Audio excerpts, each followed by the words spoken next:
What's new, gang? Welcome to Lockdown with the Brofessor.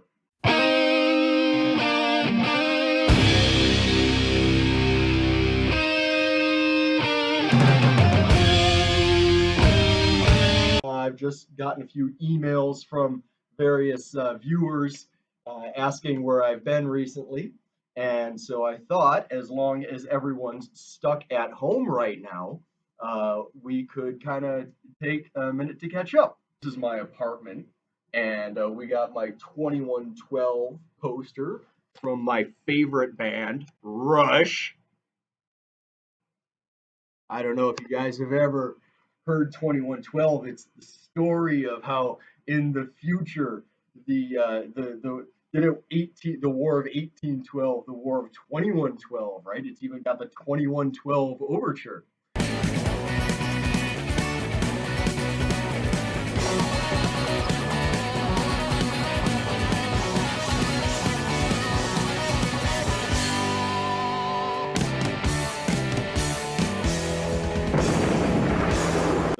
In the future, everyone's brain is hooked up to the priests in the temples of Syrinx and they control everybody, right?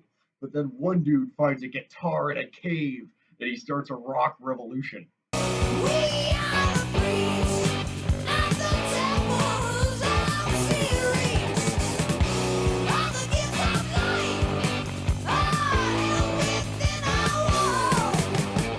Anyway, that's the story. I'm not going to bore you guys. What's this flag, someone asked me the other day? Well, let me explain. This is the flag of China. What? China? That's right. This is the flag of the Republic of China. You may know it by the name of one of its provinces, Taiwan. I stand the troubled spire of stare, Morocco confronts me there. He leads me on light years away through astral nights, galactic days. I see the works of gifted hands that grace the strange and wondrous land. I see the hands of men arise with hungry mind and open eyes. I really admire the Republic of China because they're essentially carrying on a glorious legacy of being a legitimate Chinese dynasty that's been driven into a reduced territory by a thoroughly un-Chinese but stronger dynasty that originated in the north.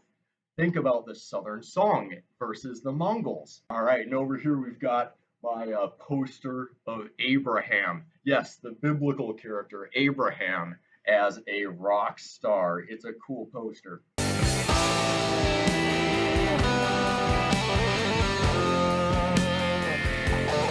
And any Brad Neely fans, I'm sure, will agree. All right, so people have been asking, bro, what have you been reading lately? Well, this, my friends, was a gift from my parents last Christmas. It was very kind of them. They got me this beautiful book, and it's a collection of Native American myths and legends. Okay, and it's a gorgeous book. But anyway, it's a collection of stories from really across North America. So Alaska, Canada, and the United States. It actually comes with a bibliography that shows the scholarly collections where these were drawn from, right? So it's really well researched. This is something that I read a couple pages of this every day before bed. This is the Koyukon Athabascan Dictionary, which is one of the major native languages of interior Alaska. Yes, they actually made a dictionary, a physical dictionary for this language.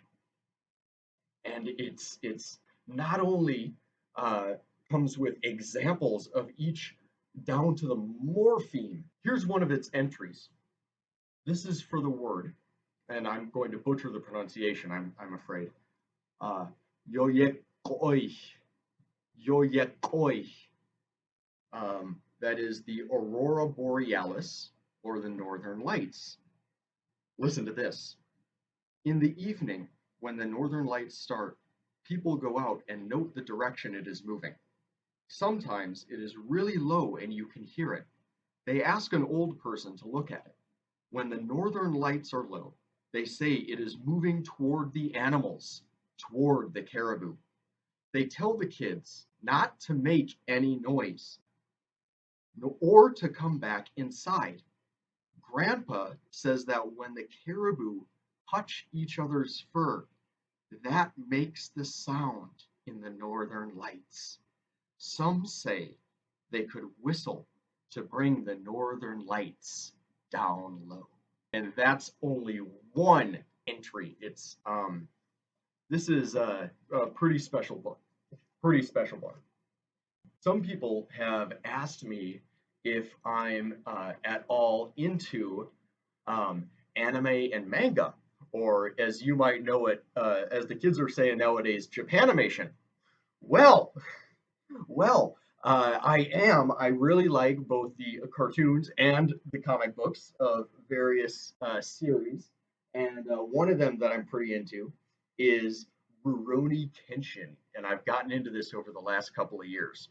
This is the story of a wandering samurai, right? And he falls in with these ragtag martial artists, and they got to fight bad guys or whatever. So that's good stuff. Let's see. I'm afraid the handle is chipped off, but this is a coffee mug that my dad made for me. Since he retired, he's gotten really into art, right? And especially pottery. And so he has these mugs that fill up our kitchen. I need to get more, but this is my one mug that I got from him, and it's actually got my name on the bottom, so that's kind of nice. Oh, but while we're going through my stuff, and while I'm just talking about various things that I like, one thing that's been asked about me is what my favorite book is. And if I do ever get around to starting a series after Cavemen Rock, we're going to learn a little, well, if you guys would like, if you're interested, about this. Damas y caballeros, ladies and gentlemen, this is, whoops, this is my all-time favorite book, okay? And first of all, I'm going to talk about this physical example of a book, all right? This book was printed in the year 1888, okay? So the object that I'm holding in my hands, okay, is how old? Uh, I don't know the math. It's a lot years old, right? It was made in 1888. It's an antique, right? So that's cool. But specifically, what is contained in the book is even cooler. Okay, so this, I'll read the title, and maybe if anyone knows it, they can high five themselves. Okay. Poems of Ossian, translated by James McPherson. Okay, does anyone know about the Poems of Ossian, translated by McPherson? These were ancient Scottish ballads of kings and princesses and heroes. Okay? There are no dragons, but it's cool anyway. Ancient Scottish ballads that were handed down orally, okay, through an oral poetic tradition for hundreds and hundreds of years. So these poems, okay, were collected and translated by James McPherson, who was a rural Scottish school teacher, okay, and by all accounts, he was a very mediocre one too. He was just he was an utterly regular guy. He published them in I think the 1760s. Okay, and these poems were actually a catalyst for the Romantic era in Western literature and art. When I talk about the Romantic movement, I don't necessarily mean love story. I'm talking about an artistic movement that stressed emotion over reason during the late 18th and early 19th century. And it was a movement in the arts and humanities against the cold scientific reason of the Enlightenment. So when this book was published, it was wildfire in the intellectual circles of Europe.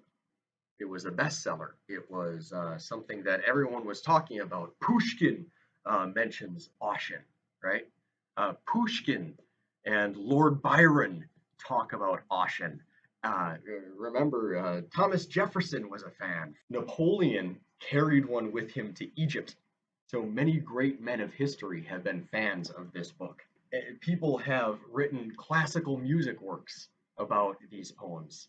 I don't remember who said it, but one of the guys at the time said there are two great pillars standing up, jutting out from the sea of Western literature. Upon one pillar is inscribed Homer, not Simpson, mind you, the Greek poets, Homer, of Achilles and Odysseus and all those cool guys, right?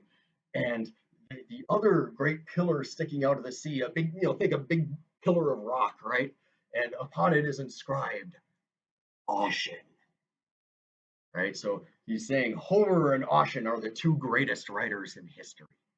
This was the effect that the book had on Western culture.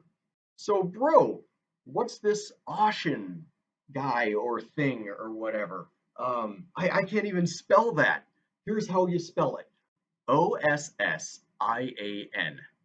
Ossian. This is the name of the poet, the guy who composed these poems. Okay?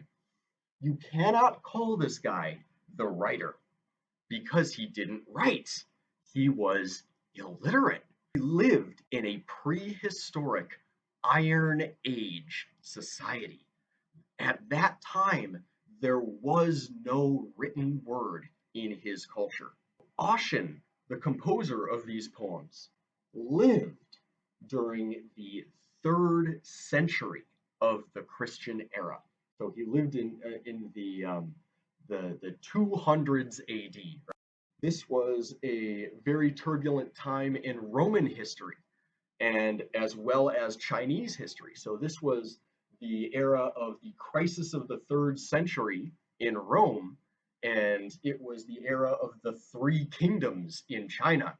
So two very relevant, chaotic periods of history happening at the same time. And in both instances, it was an era when the non-literate quote unquote barbarian tribes beyond the empires were amassing in strength. Think about the Germanic tribes in Europe and the Xiongnu, soon to be the Wuhu and the Qianbei of Three Kingdoms era China. So Ossian lived a long time ago, and so these are the guys that the Romans talk about as being the tribes beyond Hadrian's Wall, right? Or in China, beyond the Great Wall of China, which was around in some form at that time. In other words, it was a Dark Age tribe of badass barbarian bros. So Ossian was a badass. He was a grade A delinquent. What language did Ossian speak? Ossian spoke an ancient Celtic language, okay? That was the ancestral language of both Scottish and Irish Gaelic. So he spoke an ancient Celtic language. So real quick aside, because it's my video and we can talk about whatever I want, let's talk about the word Celtic. So Celtic usually gives people the idea of the color green and leprechauns and St. Patrick's Day and bagpipes and crap like that, right? Celtic is a subfamily of Indo-European languages, okay? Remember the big language family that links the languages of northern India with most of the languages of Europe, right? So Celtic is a language family within that larger family, okay? And the Celtic languages were once spoken all over Europe and even in what is now Turkey.